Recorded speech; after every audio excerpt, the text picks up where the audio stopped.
Welcome to this deep dive. Russia exported like 2.5 million barrels of crude oil a day this past May 2026.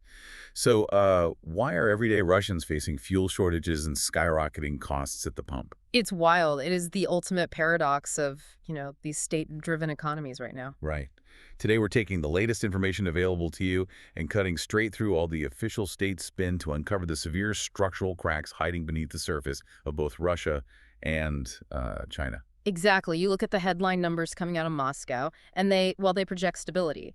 But the mechanics on the ground tell a completely different story. It's an economy that has shifted from, wartime overheating straight into stagnation. Yeah, I mean, Q1 GDP actually contracted by 0.2%, Yeah. and the full-year forecast is a pretty dismal 0.4%. I kind of think about it like a car with this screaming, overheating engine, but the tires are completely flat. That is a great analogy. The military-industrial complex is basically siphoning all the oil and coolant away from the rest of the car. We see this in the independent services PMI, which hit 48.7 in May.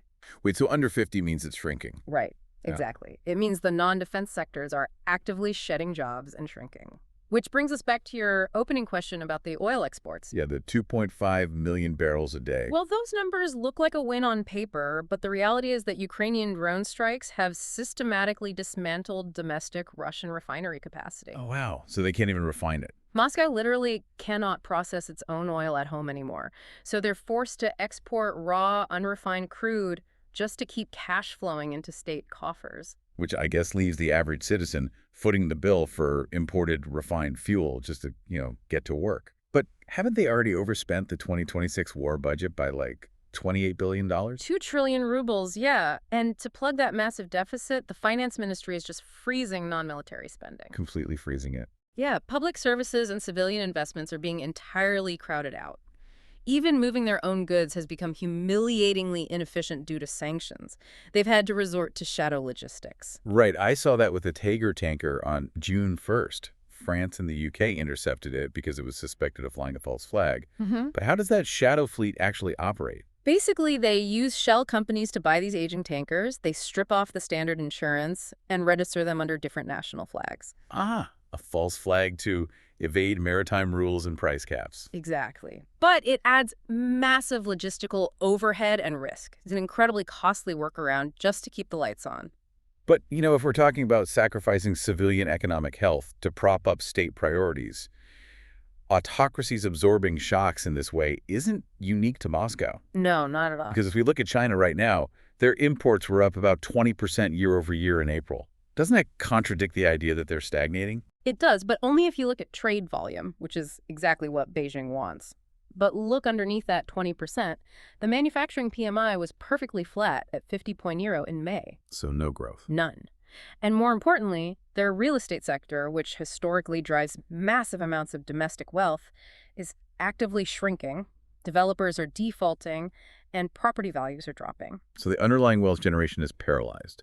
It's like a massive, glittering shopping mall where the doors are open, but nobody inside is actually spending money because their primary asset is losing value. Yeah, you see that perfectly in the inflation data. Consumer inflation is sitting at a mere 1.2%. Wow. In a healthy economy, robust consumer demand drives prices up. That 1.2% shows us domestic demand is dead in the water. People are hoarding cash, and the labor market reflects that. Right. What's happening with jobs?